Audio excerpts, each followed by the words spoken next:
નમસ્કાર દર્શક મિત્રો, મિસ્ટર ગુજરાત ન્યૂઝમાં આપનું સ્વાગત છે। ભાવનગર શહેરના મિલની ચાલી, મોતી તળાવ, કુંભારવાડા, શાસ્ત્રીનગર સહિતના વિસ્તારોમાં ડિમોલેશન સંદર્ભે કલેક્ટરને આવેદન।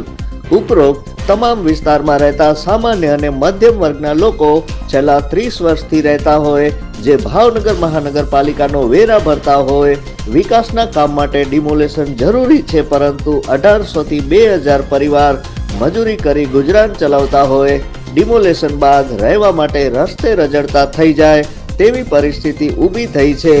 પ્રજાનો અવાજ સરકાર સુધી પહોંચાડવા માટે બહુજન સમાજવાદી પાર્ટી ભાવનગર જિલ્લાના પ્રમુખ દિનેશભાઈ રાઠોડ સરકાર દ્વારા વૈકલ્પિક વ્યવસ્થા કરી આપવા પ્રધાનમંત્રી આવાસ યોજના અંતર્ગત ફ્લેટ અથવા 100 વારના પ્લોટ ફાળવી આપવા વિનંતી કરી ભાવનગર જિલ્લા કલેક્ટરશ્રીને આવેદનપત્ર પાઠવવામાં આવ્યું હતું। Report by Bhavesh Ahir. જોતા રહો મિસ્ટર ગુજરાત ન્યૂઝ, સત્યતાની સાથે સ્પષ્ટ વાત। ધન્યવાદ।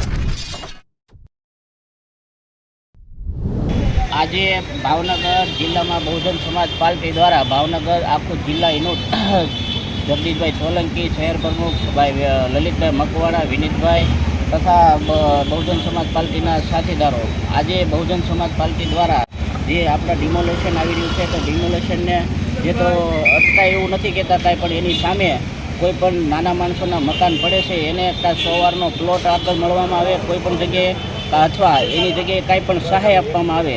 જો આવા નાના નાના માણસો છે એને લોનો લઈને મકાન બનાવ્યા હોય, જો લોનું ભરતી ચાલુ હોય તો આવી રીતના પાડવામાં આવે તો એ નાના માણસોનું કઈ રીતના સહાયમાં થાય।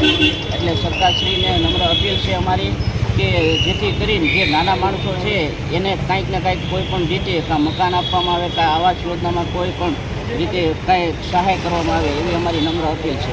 જય ભારત। હવે આજે એના માટે મારે આવેદનપત્ર આપવાનું છે સાહેબશ્રીને કે જે કુંભારવાડા, મિલની ચાલીથી મોતી તળાવ, ગઢેસી અને ધોબી ઘાટ સુધીમાં જે ડિમોલેશન થઈ ગયું છે અને હમણાં 800 નોટિસ આપી છે ડિમોલેશનમાં, એમાં સાહેબ ગરીબ માણસોના જે ઝૂંપડાઓ જાય છે, જે ગરીબ માણસો છે જે ટકે ખાય છે, જેની પાસે ખાવાના પણ કોઈ આધાર નથી, અને જે કાંઈ ઝૂંપડા બનાવ્યા છે, લોનો લઈને બનાવ્યા છે, તો એના માટે સાહેબશ્રીને નમ્ર વિનંતી કરવામાં આવે છે કે સાહેબ ડિમોલેશન કરો, એની સાથે અમને કોઈ વાંધો નથી, ડિમોલેશન કરો, ડેવલપ કરો, પણ જે ગરીબ માણસોના ઝૂંપડા પાડવામાં આવે છે તેના માટે વૈકલ્પિક સહાય આપો તેવી આપ સાહેબશ્રીને અમારી નમ્ર વિનંતી છે।